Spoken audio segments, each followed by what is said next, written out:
And it's a thrill for me to be here because two of the most interesting biographies of recent years are the ones we're going to be talking about tonight. Charlie Foran's Mordecai, The Life and Times, Carol Bishop-Gwyn's The Pursuit of Perfection, A Life of Celia Franca. And both books have had reviews that most authors would die for. Carol's review read, "You do not have to be a ballet fan to enjoy The Pursuit of Perfection, which overflows with triumphs and tragedies both on stage and off. Franca is such a unique and fascinating character, it is difficult at times to remember the book is a thoroughly researched biography and not a work of fiction." That was the Quill and Quire review. Meanwhile, Charlie's book has been described in the Globe and Mail as probably the single most awarded book of any genre in the history of Canadian literature.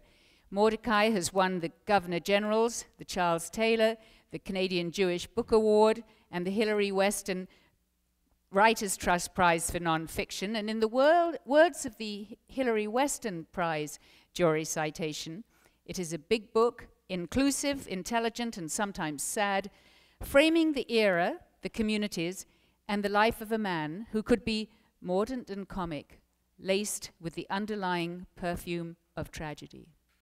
On and off stage, Celia Franca presented herself as exactly what she was, a ballerina, poised and unblemished.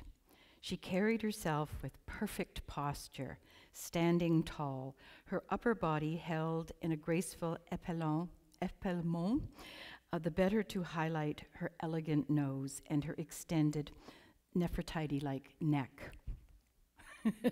Really is a Nefertiti-like neck. To this, she added full theatrical makeup with dark, penciled-in eyebrows and bright red lipstick. Her imperious manner and clipped English accent intimidated most who met her. Her appearance and carriage and manner all sent out a clear, unmistakable message that she was someone who knew exactly what she wanted and would do just about anything to get it. To his children, meanwhile, he was tender and loving. To his wife, he was passionate, devoted, and above all else, deeply sensitive. Could everyone be, to some degree, right? Lucky the biographer presented with such complexity in his subject. Luckier still if that character reveals itself with equal force in the work and in the life.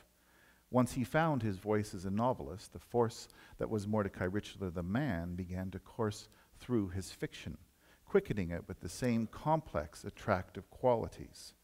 In a sense, his genius was to compress the two, to become himself on the page, to let Richler be Richler, funny, profane, and defiant.